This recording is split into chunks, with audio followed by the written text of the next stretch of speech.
안녕하세요. 총무와 팔로워 리더십의 홍재화입니다. 총무란 무엇일까? 그리고 총무와 팔로워 리더십은 어떤 관계일까? 총무는 리더일까? 팔로워일까? 거기에 대해서 전체적으로 같이 생각해 보는 시간을 갖고자 합니다. 총무는 누굴까요? 총무 직함을 필요로 하는 데는 일단 조직이겠죠. 어떤 모임이겠죠. 공식적인 모임이든 비공식적인 모임이든. 그러니까 총무를 가지는 모임을 둘로 나눠 봤습니다. 자발적 결사체와 공식 조직. 자발적 결사체는 친미, 동호회, 향후회, 동창회, 친목회 등 스스로 모이는 결사체죠. 회사나 군대나 관료조직처럼 강제성이 없는 것이죠. 이러한 공식 조직들은 월급이나 규율이나 법에 의해서 강제적으로 따라야 하는 조직입니다. 반면에 자발적 결사체는 스스로가 갖고 가입과 탈퇴가 자유로운 것이죠. 이러한 모임에서 취미동호회, 향후회, 동창회 이런 데는 당연히 총무가 있죠. 조금 더 규모가 크다 하면 사무총장이 있고요. 또한 공식 조직에서 비공식 조직을 운영할 수가 있죠. 예를 들면은 코트라당, 코트라 산하의 산악회, 바둑모임, 해외 문화 모임 이런 식으로 사내에 비공식 모임 있죠. 사내 동아리라고 할 수 있겠죠. 이런 동아리들 모임에는 당연히 또 총무가 있겠습니다. 이와 같이 취미 동호회, 향후회, 동창회 또는 사내 모임에는 총무 또는 사무총장이 있죠. 반면에 공식 조직에서는 총무부가 있습니다. 총무부나 사무총장이 있죠.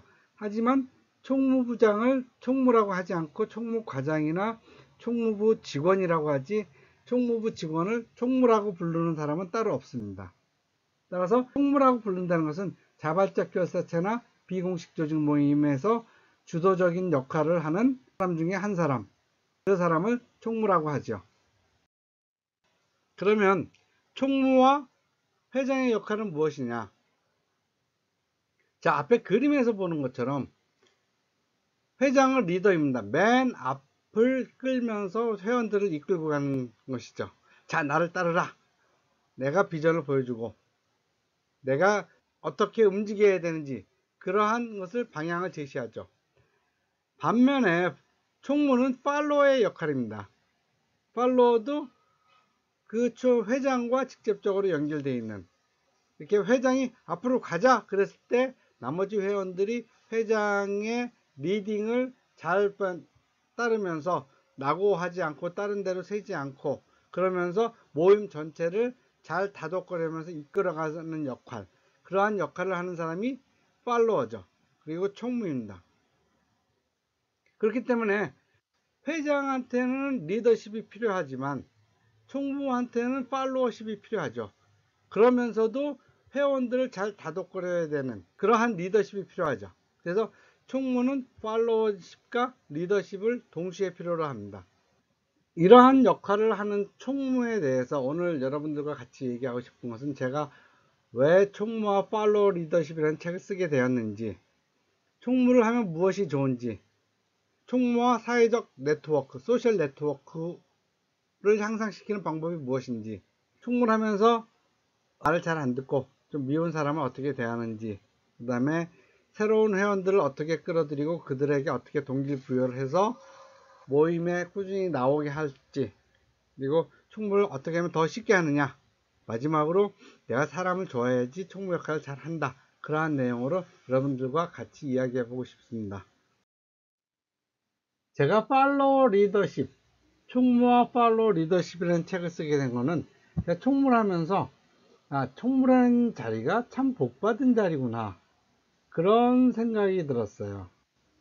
저는 이제 여러 군데 총무를 했는데 가장 대표적인 거는 BBC 모임이라고 경제경영에서 저자 모임, 그리고 경동고등학교 36회 총무 모임, 그러니까 동기의 총무죠. 두 군데를 오래 했습니다. 경제경영에서 저자 모임은 한 10년 정도 했고요. 경동고등학교 그 동기회 총무는 한 5년 했어요.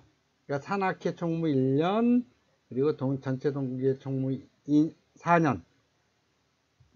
근데 이렇게 총무를 하다 보면은 사람들은 총무라는 직업이 참 귀찮고 번거로운 일을 되게 많이 하는 걸로 그렇게 알고 있는데, 사실 좀 하긴 해요. 그렇다고 그 일을 내가 다 혼자 하는 건 아니거든요. 그러니까 회원들과 같이 하고 동기들하고 같이 하고, 그러다 보니까 실제로 일을 하는 것은 그 분량에 비해서는 남들이 생각하는 거에 비하면 그렇게 많지는 않아요. 그렇지만은 일한 거에 비해서는 친구들한테나 회원들한테 총무해줘서 고마워, 우리들을 위해서 일해줘서 고마워, 이런 고맙다는 얘기가 되게 많이 듣죠. 그래서 총무라는 자리가 되게 복받은 자리구나, 그런 자리를 하면서 느낀 것들이 되게 많았죠. 그래서 그런 사람들은 총무라는 거를 귀찮아 하면서 서로 안 하려고 그러는데, 인식을 좀 바꿔줘야겠다 그러면서 제가 총무하면서 느꼈던 것들, 어떻게 하면 총무를 더 잘할까 하는 것들, 그런 것들을 이야기하기 위해서 책을 썼습니다. 총무를 하다 보면 가장 좋은 것은 사람을 많이 알게 되는 거죠. 사람을 많이 알게 돼. 그것이 왜 좋으냐, 어차피 사회생활 하면서 모든 일들은 사람으로 인해서 생기고 사람으로 인해서 풀어지는 거거든요. 근데 내가 총무를 하기 전까지는 한두 명밖에 몰랐는데, 이제 총무를 하면서 많은 사람들을 알게 되는 거예요. 그러니까 인간관계에서 어떤 네트워크가 많아지는 것이죠. 그래서 총무를 하면은 메칼프의 법칙이라는 거 있습니다. 메칼프의 법칙은, 메칼프라는 사람이 제창한 법칙인데요, 통신망 사용자에 대한 효용성을 나타내는 망의 가치는 대체로 사용자 수의 제곱에 비례한다는 법칙입니다. 위에 그림에서 보다시피 전화기가 2대일 때는 선이 하나밖에 없고, 전화기가 5개일 때는 좀 더 많아졌죠. 그리고 전화기가 100대일 때는 이 숫자가 기하급수적으로 늘어나죠. 그러다 보면 이 전화기의 사용 가치가 늘어나니까 점점점 더 늘어나는 것이죠. 그래서 내가 아는 네트워크의 가치가 많아지면 많아질수록 나의 가치는 높아진다 하는 것이 맥칼페의 법칙인데, 총무를 하면서 이 네트워크의 한 가운데에 들어가 있으면서 이 네트워크를 촘촘하게 엮는 역할을 하거든요. 그러다 보면은 내 개인으로서, 홍재와 개인으로서의 가치가 따로 점으로 떨어져 있을 때보다 이렇게 촘촘하게 엮여져 있는 선들, 그 선들과 엮여져 있을 때, 그리고 총무를 하다 보면 그 선들의 한가운데 있게 되죠. 그러다 보면 내가 나의 사회적인 가치도 굉장히 높아진다고 볼 수 있죠. 그 다음으로는 카오의 법칙이 있습니다. 카오의 법칙. 카오의 법칙은 네트워크를 이용해서 만들어낼 수 있는 창의성이 그 네트워크가 가진 다양성의 지수함수에 비례한다는 거죠. 그러니까 내가 혼자 있을 때는 내가 만들어낼 수 있는 창의성이 그렇게 많지 않은데, 회원들을 만나고 다른 사람들을 만나면서 다른 사람들의 생각과 내 생각이 접합이 되는 거죠. 그러면서 시너지 효과를 벌리는 거죠. 사실 혼자서 생각한다는 것은 그렇게 되게 한계가 있거든요. 남들을 만나면서 남들은 저런 생각을 하고 있구나, 아니면 남들이 했던 숫자는 농담에 나는 상당한 자극을 받을 때도 있거든요. 그러니까 사람들은 꾸준히 사람을 만나서 자극을 주고 받고 하면서 창의성이 늘어난 것이죠. 내가 만나는 사람이 많으면 많을수록 나의 창의성은 늘어난다는 것이죠. 그것이 카오의 법칙입니다. 그런데 총무를 하다 보면은 본이건 본이 아니건 일반 회원보다는 훨씬 더 많은 수의 사람들을 만나게 되겠죠. 대내적이건 대외적이건. 그러다 보면 내가 할 수 있는 일, 내가 생각할 수 있는 일, 그런 것들이 많아진다는 것이죠. 그래서 공부를 많이 하다 보면은 하는 사람들의 그 창의성도 훨씬 더 늘어납니다. 이렇게 총무로서 인적 관계, 사회적 관계의 네트워크가 늘어나면 늘어날수록 내가 할 수 있는 일은 늘어나죠. 그런데 내가 할 수 있는 일이 늘어난다는 것은 뭐냐면, 할 수 있는 일의 종류도 다양하지만 어떤 일을 추진했을 때 남들보다 훨씬 더 쉽게 얘기한다는 거죠. 그러니까 여기서 이제 코어스의 법칙이 있는데요. 코어스의 법칙은 인터넷의 네트워크를 이용하게 됨에 따라 거래 비용이 획기적으로 낮아졌고, 그런 시장에서 해당 거래 비용을 내부적으로 처리하던 조직의 경쟁력을 약화시키는 현상이라고 했습니다. 그러니까 여기서 핵심은 뭐예요? 거래 비용이 줄어든다는 거예요. 내가 뭐 사람들을 잘 모르고 창의성이 없고 그 창의성을 갖고 있는 사람들을 잘 모를 때 내가 뭔가 새로운 걸 추진하려면 그러한 것들을 처음부터 구해야 되지만 내가 그러한 사람들을 많이 알고 있고 그 네트워크의 한가운데 있어 갖고 그 사람들에게 언제든지 도움을 요청할 수 있고 또는 누군가가 나한테 도움을 요청했는데 그것이 나에게 도움이 되고 아니 내지는 어디 가서 어떤 도움을 요청하고 어디 가서 어떤 일을 해야 되는지를 알기만 해도 전혀 혼자 하던 사람보다는 일이 훨씬 수월하겠죠. 그렇기 때문에 총무를 오래 하다 보면은 뭔가 새로운 일을 추진하는 게 어렵지가 않아요. 어렵게 느껴지지가 않아요. 예를 들면은 아주 유명한 사람을 만나러 간다. 그럼 나 혼자 개인으로서는 내가 좀 만나겠습니다 하면은 상대도 날 모르니까 좀 꺼리겠죠. 그런데 내가 어떤 모임의 총무인데 선배님을 만나러 가겠습니다. 저자분을 만나러 가겠습니다 하면은 상대방도 나의 위치를 아니까 쉽게 허락이 되는 것이죠. 그렇기 때문에 총무를 오래 하다 보면은 네트워크가 늘어나고 네트워크가 늘어나면서 창의성도 늘어나고 그러면서 내가 무언가를 추진할 때 쉽게 추진할 수 있다는 것이죠. 그것이 총무로서도 상당히 괜찮은 그런 장점입니다. 총무를 하다 보면은 내가 늘 즐거워져요. 많은 사람들을 만나고 그 사람들과 좋은 관계를 맺고 있고. 그러니까 위에 사진은 저희가 하는 BBC 모임의 행사입니다. BBC 모임 경제경영서 저자 모임인데 요즘은 좀 뜸하지만 과거에는 이제 독자 모임을 했었어요. 그래갖고 신촌의 어느 지하 카페에서 자리를 빌려갖고 저자를 초청하거나 독자들을 불러서 독자들과 같이 이제 대화하는 그런 시간을 갖는 거죠. 그러니까 우리 자체가 책을 쓴 사람들이니까 회원들이 책을 냈을 때도 하기도 하고요. 그러면 이 모임을 하면은 이 모임이 배우는 모임이에요. 책을 쓴 사람과 독자 간에 그 책을 읽고 대화를 하는 이 책에 대해서 어떻게 생각하느냐 그런 것을 하는 거 굉장히 유익하죠. 그런 유익한 모임을 하면서 얼굴 붉힐 일 없죠. 물론 준비하는 과정이 좀 있어요. 근데 그 준비하는 과정은 제가 하죠. 총무가 하죠. 근데 그 모의 준비하지만은 실질적으로 그 모여서 사람들이 즐거워하는 모습 그리고 뒤풀이 하면서 서로 무언가를 배웠다고 이야기하는 모습 그런 것들을 보다면 내가 정말 총무를 하는 것이 좋구나 잘하고 있구나 하는 그런 느낌을 받습니다. 그 다음은 이건 이제 고등학교 친구들 모임입니다. 이제 자전거 타고 있어요. 자전거 모임을 하는데 이제 이러한 모임들 할 때 야 모이자 어디 가자 다음엔 어디 가자 뭐 이런 것들을 이제 준비해야 되겠죠.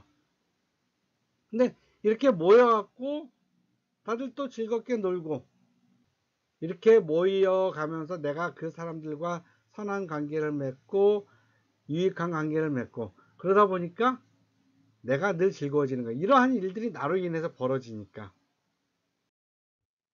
그 다음은 나로 인해서 모임 전체가 즐거워지는 것이죠. 사람들이 나만 보면 즐거워지는 거예요. 그러니까 그걸 이제 행복 바이러스라고 하는데 행복도 전염된다 라는 그런 책들이 있더라고요. 그 책의 내용을 소개하는 비디오를 잠깐 보시기 바랍니다.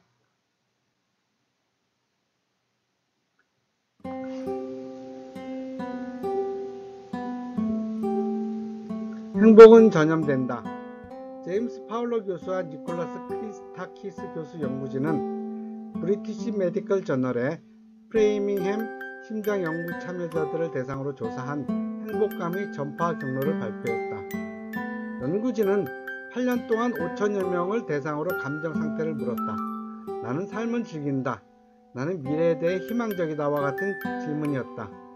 조사 결과 대상자 가운데 60%는 이런 질문에 긍정적인 대답을 해 행복감을 느끼는 것으로 분류됐다. 그런데 그중 가족이나 친구가 행복한 사람은 그렇지 않은 사람보다 15.3% 더 행복감을 느끼는 것으로 나타났다. 이 효과는 3단계 건너까지 나타났다. 만일 자신은 옆집 사람의 친구가 행복한 사람이면 9.5%, 친구의 친구, 그 친구의 친구가 행복하면 5.6%더 행복감을 느끼는 것으로 나타난 것이다. 이후 많은 연구에서 행복감만이 아니라 인간의 여러 요소들이 전염된다는 것으로 밝혀졌습니다. 사람은 모두 연결되어 있는 것이죠.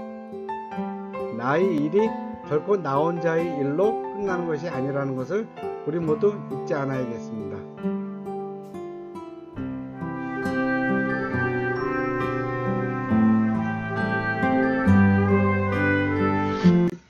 예, 보셨죠?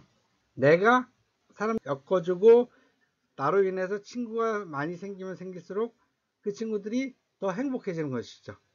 그리고 나는 거기서 더 적극적이고 긍정적으로 하니까 더불어서 나도 행복해지는 거예요. 내 주위에 행복한 사람들이 많으면은 나도 행복해지니까요. 그러면은 모든 사람이 같이 행복해지는 겁니다. 총무를 하다 보면 이렇게 추상적인 즐거움, 인생에서 남들과 같이 배워가면서 즐거움을 나눈다는 것도 있지만 현실적인 이득도 있습니다. 사람들이 갖고 있는 능력은 다 틀려요. 그리고 능력의 종류도 틀리죠. 어떤 사람은 노는 일을 잘하는가 하는 반면에 어떤 사람은 어디 가서 무엇을 해야지 일을 능률적으로 한다 라는 일에 관한 능력이 뛰어난 사람도 있죠. 노래 잘하는 사람이 있고 글 잘 쓰는 사람이 있고 뭐 춤 잘 추는 사람이 있고 힘을 잘 쓰는 사람이 있고 이런 것들이 다 틀려요. 근데 총무를 하다 보면은 회원들이 각자 개개인이 갖고 있는 그러한 능력들을 내가 알죠. 그러면 어떤 회원이 나는 이런 일이 필요해 했을 때 누구를 소개시켜주고 내가 무엇을 할 때 그 사람의 능력을 내가 활용할 수가 있죠. 아주 생판 모르는 사람이라면은 그 사람한테 도움을 받기가 어렵지만은 그 사람과 내가 모임이라는 연결고리가 있고 내가 총무를 하면서 그 사람들과 많이 접촉을 했었다면 그 사람의 능력을 조금은 빌려줄 수 있겠죠. 때로는 나의 능력을 빌려줄 수도 있고요. 그러니까 남의 능력을 많이 활용하는 게 현대 네트워크의 키팩터라면은 총무는 그러한 네트워크를 활용할 수 있는 가장 최고의 정점에 있는 것이죠. 그래서 총무를 하다 보면 나도 좋고 모임도 좋고 회원들 각자 개인들도 좋게 되는 것이죠. 그러기 위해서는 뭡니까? 총무가 활동성이 있고 모든 사람들과 잘 어울리면서 그들의 능력을 파악했을 때는 거죠. 그러려면은 회원들과 잘 어울리려고 노력하고 그러다 보면 총무 때문에 모임에 나온다. 총무 때문에 일이 잘 된다. 그런 얘기도 들을 수 있겠죠. 총무를 하다 보면 늘 좋은 사람을 만나는 건 아니에요. 그리고 모든 사람이 날 좋아하지도 않아요. 사람은 다 선호가 있습니다. 100명의 회원들이 다 나를 좋아할 수는 없습니다. 설령 내가 총무라 해도 나도 싫은 사람이 있을 수 있어요. 그런데 그런 사람들 때문에 총무를 못하겠다는 사람들도 있어요. 물론 이해는 갑니다. 근데 그렇게 그런 것에 너무 이렇게 부담을 가질 필요는 없다고 봅니다. 왜냐면 예수도 싫어하는 사람이 있고 부처님도 싫어하는 사람이 있었습니다. 평범한 내가 그럴 수야 있겠느냐. 그건 지나친 기대다. 과대망상이다. 그러니까 그러한 나를 싫어하고 나를 배척하는 사람이 있게 마련입니다. 그리고 총무를 하다 보면 여기저기 가서 말을 많이 해야 되고 많은 사람들을 만나야 되고 그러다 보면 실수할 때도 있고 그러니까 모든 사람으로부터 좋은 사랑을 받는 것은 불가능하지만 가난한 많은 사람으로부터 사랑을 받는다는 것은 좋은 것이죠. 그리고 그렇게 하도록 노력을 해야 되고 그런데 그런 사람들을 만났을 때 어떻게 하느냐 일단은 그 사람을 판단하지 말고 이해하려고 노력하자. 쟤는 날 싫어하니까 나도 쟤 싫어할 거야. 내지는 난 저런 사람 애초부터 싫어. 뭐 그러한 자세는 갖지 말아야 되고 저 사람은 왜 날 싫어할까? 나는 왜 저 사람을 싫어할까? 라고 이건 이제 저는 이제 무역을 하는 사람들한테 이제 그런 얘기를 많이 합니다. 어차피 무역을 하다 보면은 늘 만나는 게 외국 사람이다 보니까 우리 문화로는 이해가 안 되는 사람들을 항상 만나게 되죠. 근데 그런 사람들을 내가 판단하고 만나다 보면은 만날 수 있는 바이어가 전혀 없죠. 바이어를 늘 만나려고 노력해야 된다. 이해하려고 노력해야 되죠. 그렇게 이해하려고 노력했음에도 불구하고 잘 안 될 때는 그 사람하고 친한 사람을 활용해라. 그 사람한테 할 말이 있으면은 내가 직접 하지 말고 친한 사람을 통해서 하고, 그 사람한테 부탁할 게 있으면 친한 사람을 통해서 하면 그래도 서로 부딪힐 일이 적지 않겠느냐. 그러다 보면은 내가 그 사람과 거리가 좀 떨어져 있어도 전체적으로 총무일을 하는데 어려움이 없거든요. 그래서 미운 사람을 대할 때는 판단하지 말고 이해하려고 노력하고, 그 사람과 접촉할 일이 있으면은 그 사람과 친한 사람을 활용하면 모임 전체에서의 인간관계는 그렇게 어려움이 없다고 봅니다. 모임에는 늘 새로운 회원들이 와야 됩니다. 새로운 사람이 오고, 그래야지 그 새로운 사람들의 신선한 분위기를 기존의 회원들이 받아들여서 모임 전체가 새롭게 되는, 늘 변화하는. 동창회 같은 경우는 새로운 기수들을 받아들이고, 향후에는 새로 이사 온 사람들을 받아들이고, 뭐 이런 식으로요. 회사 같은 경우는 신입사원을 빨리 자기네 동호회에 회원으로 가입시켜야 되고, 활달하고 능력 있고 잘하면 더 좋겠죠. 어쨌든 간에 신입생 회원이 와야지 그 모임은 발전합니다. 그런데 회원들이 들어왔어요. 근데 회원들이 들어왔는데 아무도 반겨주지 않아. 그러면은 회원들은 머쓱하니 도로 나가겠죠. 그러니까 총무는 회원들이 모임에 적응할 수 있도록 잘 교육을 시켜야 돼요. 물론 동창회나 향후회나 친목회 같은 경우는 공식적인 교육 방법이 없죠. 그렇지만은 모임의 역사나 언어나 정치나 사람, 모임이 추구하는 조직 목표와 가치, 그리고 수행 숙련성. 예를 들면 마라톤 클럽이면은 마라톤을 잘하는 방법을 가르쳐주고, 자전거 클럽이면 자전거를 잘하는 클럽을 모여주고, 이러한 것들을 총무는 신입 회원들에게 가르쳐 줘야 됩니다.